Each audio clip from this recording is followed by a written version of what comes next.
Labas, čia Gediminas Grinečius, verslo treneris, kaip laikaisi. Ir šiandien noriu su tavimi pasidalinti apie tai, kaip užkalbinti gyvai sutiktą žmogų. Taip, daugelis šiandien tinklinio marketingo versle dirba online, dirba per socialinę mediją, Facebookas, Instagramas, TikTokas ir tai yra nuostabu, tai yra nerealu. Bet tinklinis marketingas egzistavo ilgą laiką dar prieš atsirandant socialiniai medijai. Ir tuo metu mes kalbindavome žmonės gyvai. Taip, aš, kai pradėjau prieš 13 metų, nebuvo nei Facebooko, nei Instagramo, nei TikToko ir daugumą žmonių mes užkalbindavome gyvai. Taip, žmonės, kuriuos sutinkame. Taip, kai einame apsipirkti į parduotuvę, kai einame į sporto klubą, kai einame į bažnyčią, kai einame dar kažkur. Taip, aiškiai gyvai sutinkame žmonės ir juos užkalbiname. Taip, bet kaip tai daryti? Taip, kaip užkalbinti gyvai tą žmogų ir ką jam pasakyti. Taigi, jeigu žiūri šią video įrašą, padaryk man paslaugą, parašyk grotelės įrašas į komentarus. Jei esi naujas arba naujai, jeigu pirmą kartą žiūri vieną iš mano video, būčiau labai dėkingas, jeigu parašytum naujas arba naujai komentarus. Ir žinoma, jeigu gausi šio video naudos arba manai kažkam kitam šis video galėtų būti naudingas, būčiau nepaprastai dėkingas už pasidalinimą. Arba gali tiesiog užtaginti, pažymėti savo draugus, komandos narius komentaruose žemiau, kad jie taip pat pamatytų šį video.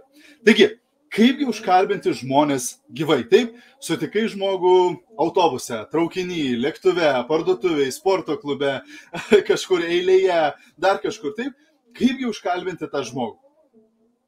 Problema, kad daugelis žmonių per daug galvoja.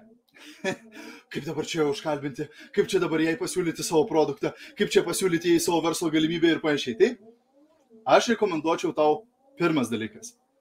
Pamiršk, kad užsiemi tinklinio marketingo verslu. Ir įsivaizduok, kad tu tiesiog ieškai draugų. Kaip tu užkalbintum tą žmogų, jeigu tiesiog norėtum susidraugauti? Turbūt pasakytum, labas, koks tavo vardas? Taip, aiškiai susipažintum su to žmogumi.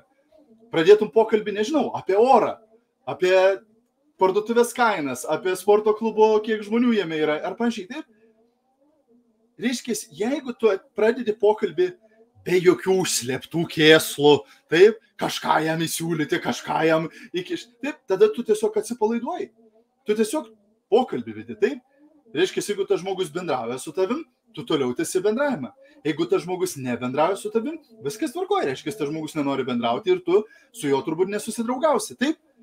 Bet tu tada atsipalaiduotum ir tiesiog pradėtum pokalbį su to žmogumi.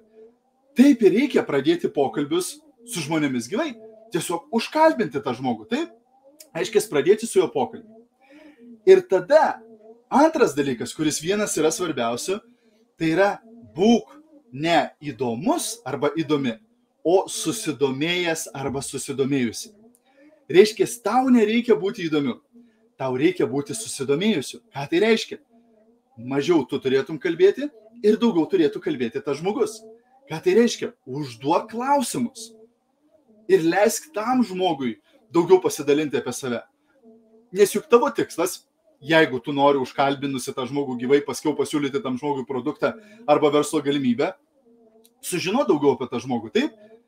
Kuo jisai gyvena, kuo jisai kvėpuoja, ką jisai dirba, ar patinka tas darbas tam žmogui, ar nepatinka, taip? Kokios galbūt problemos pas tą žmogų, kokie tikslai to žmogaus ir panašiai. Ir kaip tu sužinosi visą tą informaciją? Tik tai, jeigu tu išklausysi tą žmogų. Tik tai, jeigu užduosi klausimus ir tikrai nuoširdžiai domiesies to žmogumi, taip? Tad tokiame pokalbėje 90% laiko turėtų kalbėti tas žmogus, o tu turėtum klausyti, būti susidomėjusi arba susidomėjęs ir stengti sužinoti, kuo daugiau apie tą žmogų. Tarp kitko, kuo daugiau žmogus su tavim pasidalina apie save, tu labiau tu jam pradedi patikti, taip? Tai yra geras dalykas, taip? Ir tada esminis skirtumas yra, ar tai yra vienkartinis kontaktas, ar tu tą žmogų matysi daugiau kartų, taip? Reiškia, jeigu tu važiuoji į kitą miestą, sustoji benzino kolonėlėje užsipilti kuro ir užėjai ir tau patiko kasininkė arba kasininkas ir tu nori užkalbinti. Didelis šansas, kad tu daugiau niekada nesutiksi to žmogaus, taip? Tada tokiu atveju tu nori iš karto pasiūlyti tam žmogui, apsikeitus keliais žodžiais, šiek tiek pabendravus, iš karto nori tam žmogui duoti pasiūlymą, taip? Nes tu daugiau to žmogaus nesutiksi, taip?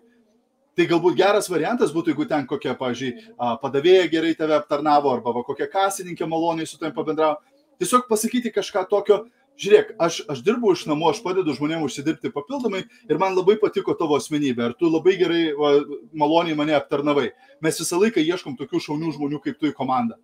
Ar tave domintų galimybę papildomai užsidirbti, jeigu aš pasidalinčiau su tavimi? Ir jeigu žmogus pasako taip, tada arba pasiemi to žmogaus Facebooką, ar pasiemi to žmogaus telefoną ir paskui vėliau nusiųsi tam žmogui informaciją ir panašiai. Nes tau čia ir dabar reikia duoti tą pasiūlymą, nes tu daugiau to žmogaus nesutiksi. Jeigu tai yra žmogus, kurį tu sutinki sporto klube, ar bažnyčioje, ar darbe, reiškia žmogus, kurį tu matysi daug kartų, taip? Tada tau nereikia skubėti iš karto duoti tam žmogui pasiūlymą, taip? Galbūt pakviesti tą žmogų išgerti kavos, artimiau susipažinti, susidraugauti, taip?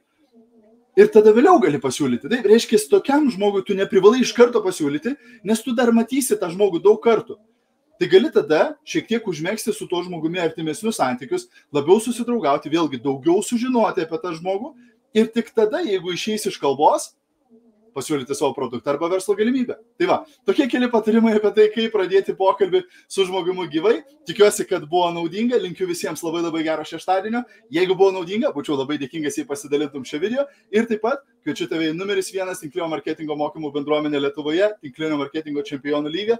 Jeigu nori gauti daugiau mokymų, palaikymo, idėjų, strategijų, atskaitomybės, prizų, taip, tada junkis prie mūsų bendruomenės, ten mes augam, tobulėjam, mokomės ir progresuojame savo versle. Geros dienos ir iki greito. Čiau, čiau, viso, iki.